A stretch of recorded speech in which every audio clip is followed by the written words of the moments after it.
Bom dia, mais uma manhã com Deus, priorizando a palavra de Deus. E nesta manhã do dia 3 de maio, nós vamos meditar de 2 Crônicas, do capítulo 30 ao capítulo 32. E que a paz do Senhor encha o teu coração nesta manhã.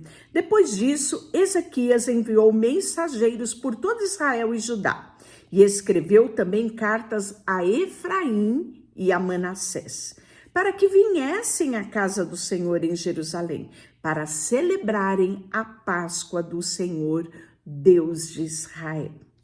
Porque o rei tivera conselho com os seus príncipes e com toda a congregação em Jerusalém para celebrarem a Páscoa no 2º mês. Porquanto não a puderam celebrar no devido tempo, porque não se tinha santificado os sacerdotes em número suficiente e o povo ainda não se ajuntara em Jerusalém. Foi isto aprovado pelo rei e toda a congregação, e resolveram que se fizesse um pregão por todo Israel, desde Becerba até Dan, para que viesse celebrar a Páscoa do Senhor Deus de Israel em Jerusalém, porque não a celebravam já com grande número de assistentes como prescrito. Partiram os correios, naquela época já tínhamos correios.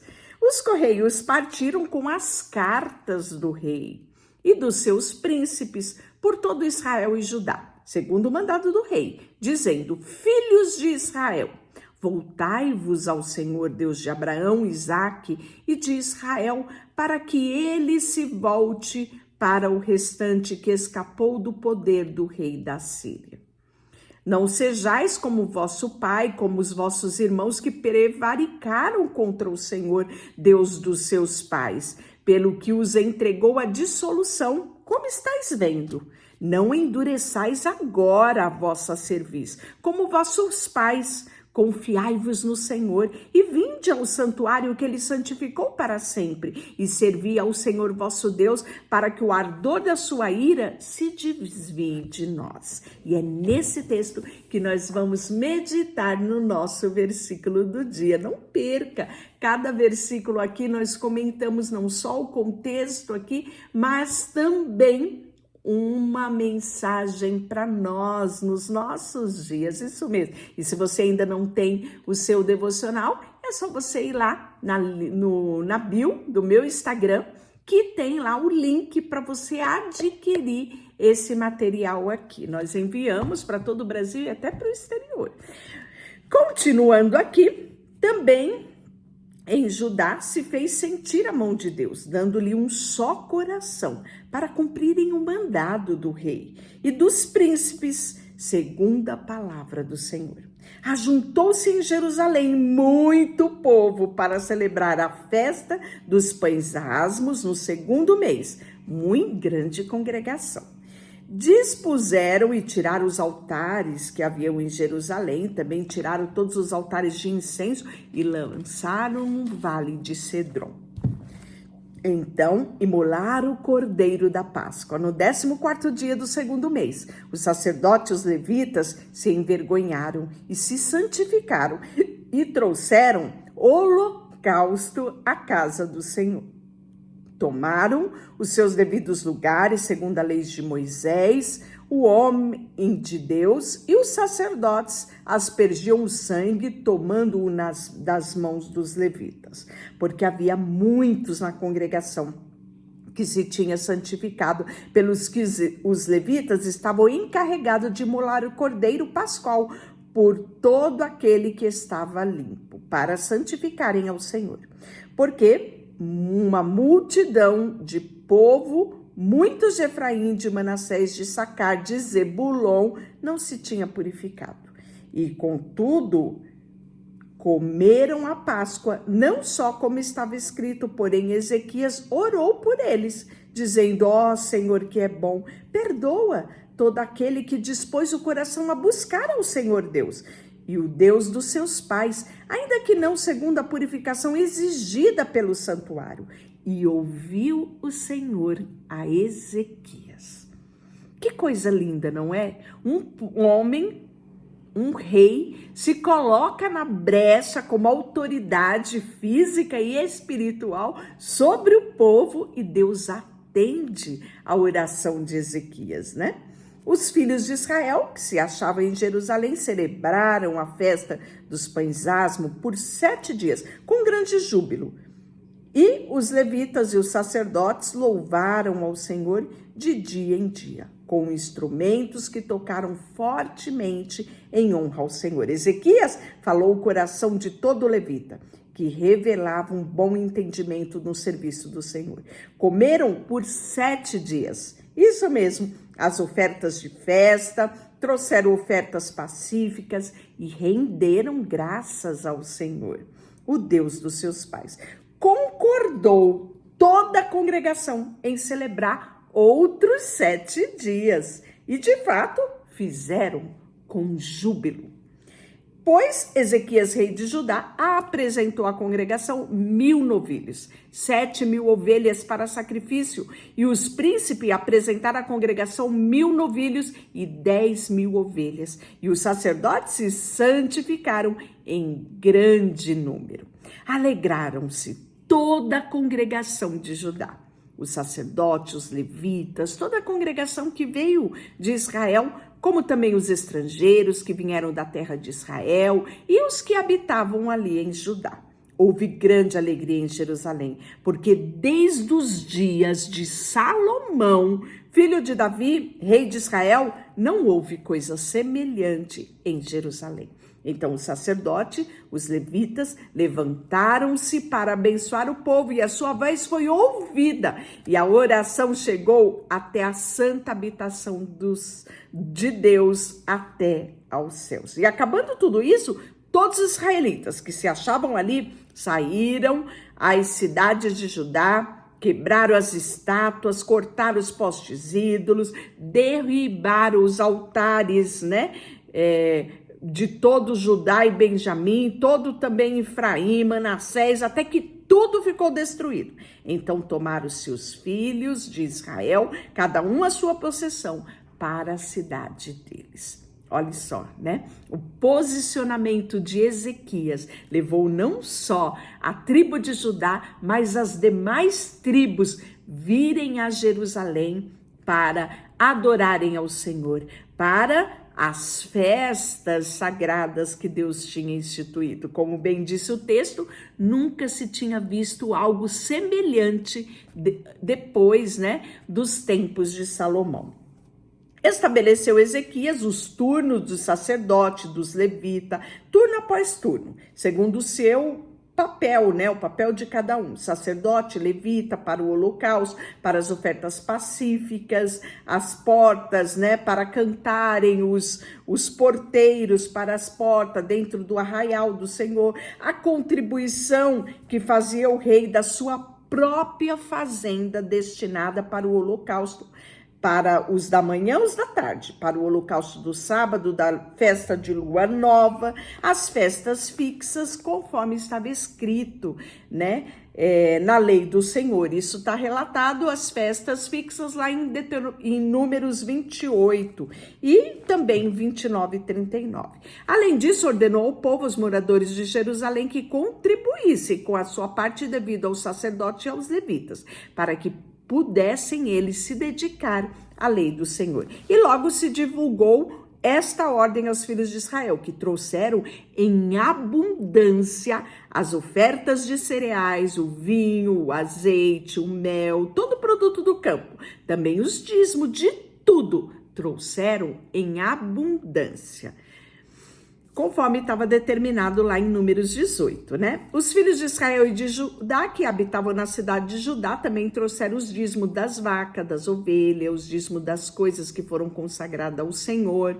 Fizeram os montões e montões. E no 3º mês começaram a fazer os primeiros montões e no 7º acabaram. Vindo, pois, Ezequias, os príncipes, vendo aqueles montões, bendizeram ao Senhor e ao povo de Israel. E perguntou Ezequias ao sacerdote e aos levitas acerca desses montões. Então o sumo sacerdote Azarias, da casa de Zadok, lhe respondeu: desde que se começou a trazer à casa do Senhor estas ofertas, temos comido e temos fartado delas. E ainda há sobra em abundância, porque o Senhor abençoou o seu povo. E esta é uma grande quantidade, é tudo aquilo que tem sobrado.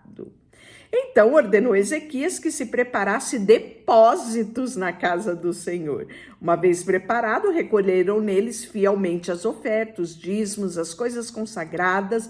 Disso, insistente era a pessoa responsável. Conanias, o levita, Simei, seu irmão, era o segundo.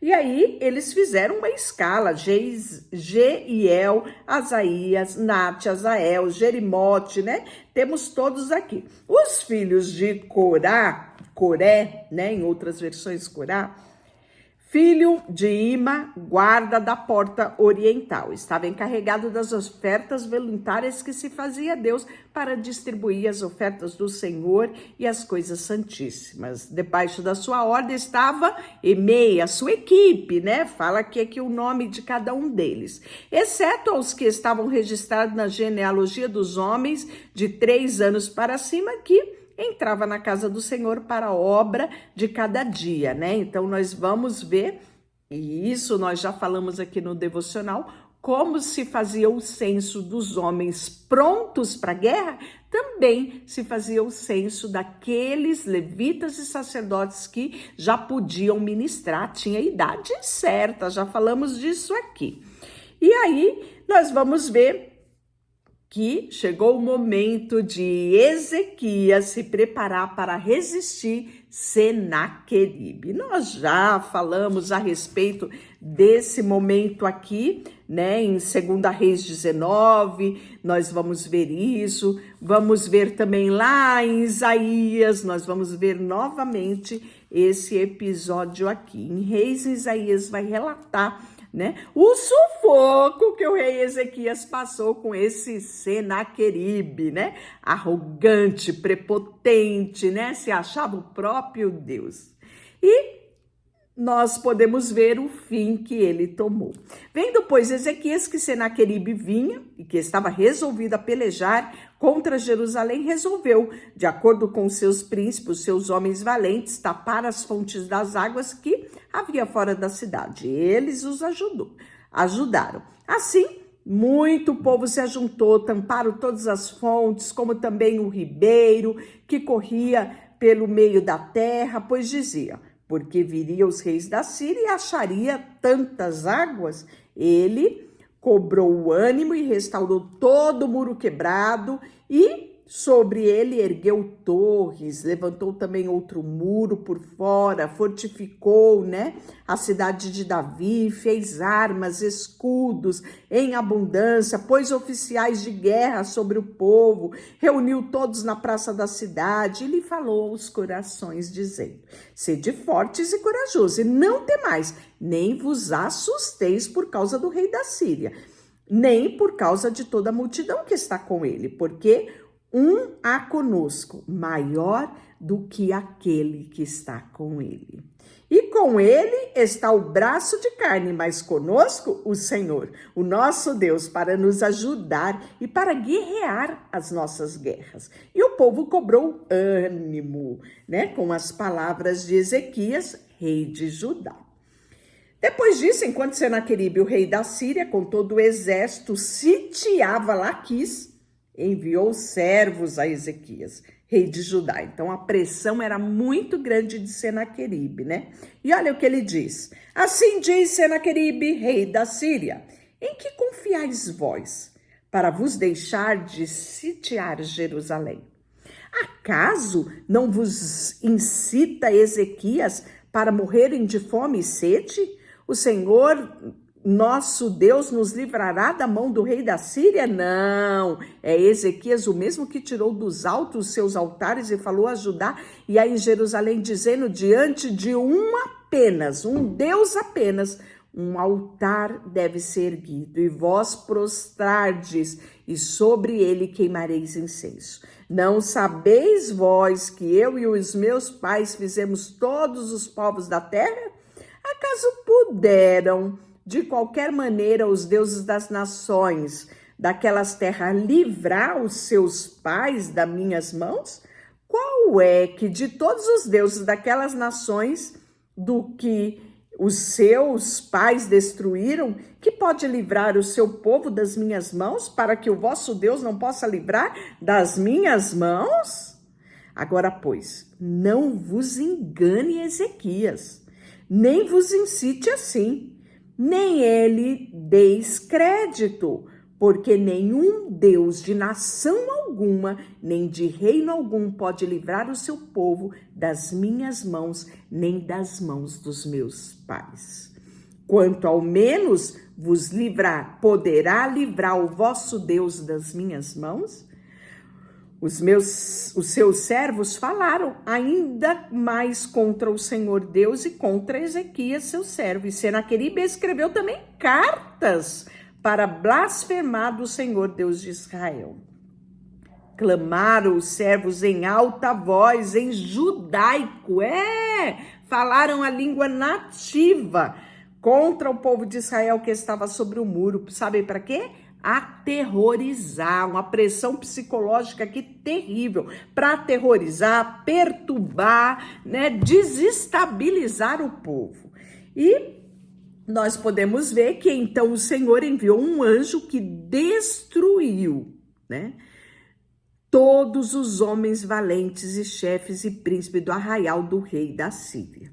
E este, com o rosto coberto de vergonha, voltou para sua terra, porque a afronta que ele fez a Ezequias foi afronta ao próprio Deus de Israel, E tendo ele entrado na casa do seu Deus, o seu próprio filho o matou à espada. Lá em 2 Reis 19, nós vamos 18, 19, nós vamos ver essa história muito bem explicada. E vamos repeti-la lá no livro de Isaías. E nós vamos ter a doença do rei Ezequias. Naqueles dias, adoeceu Ezequias mortalmente. Então orou ao Senhor e lhe falou e lhe deu um sinal. Mas não respondeu Ezequias aos benefícios que lhe foi feito, pois seu coração se exaltou. Lá no livro de Reis, nós vimos que ele ganhou mais anos de vida, que Deus atentou a oração dele e deu a ele mais dias de vida, revogou a sentença de morte. E isso fez com que o seu coração ensoberbecesse, E aqui conta exatamente. Ezequias, porém, se humilhou por ter exaltado o seu coração, ele e os habitantes de Jerusalém, e a ira do Senhor não veio contra ele nos dias de Ezequias. Teve Ezequias riqueza, glória, grande abundância, proveu tesouraria para ouro, prata, pedras preciosas, especiarias, escudo, toda sorte de objetos desejáveis ele teve. Também proveu armazéns para colheita, edificou cidade, possuiu ovelhas, vaca em abundância, porque Deus tinha lhe dado numerosa possessão. Também o mesmo Ezequias tapou os mananciais superiores das águas de Giom e as canalizou para o ocidente da cidade de Davi. Olha que obra gigantesca ele fez, E Ezequias prosperou em toda a sua obra. Contudo, quando os embaixadores dos príncipes da Babilônia lhe foi enviado para informarem dos prodígios que se deram naquela terra, Deus o desamparou para prová-lo e fazê-lo conhecer tudo o que lhe estava no coração. E quanto aos mais atos de Ezequias e as suas obras, de misericórdia, tudo está escrito na visão do profeta Isaías, que nós vamos ler, filho de Amós, e também no livro de História dos Reis de Judá. Descansou Ezequias com seus pais e o sepultaram na subida para o sepulcro dos filhos de Davi. Todos de Judá e os habitantes de Jerusalém lhe prestavam honras da sua morte. Manassés, o seu filho, reinou em seu lugar. E amanhã nós vamos falar do reinado de Manassés. Deixa eu orar por você. Senhor, nesta manhã colocamos diante de Ti o nosso coração, a nossa vida, tudo que somos e tudo que temos. Em nome de Jesus, amém. E Deus te abençoe.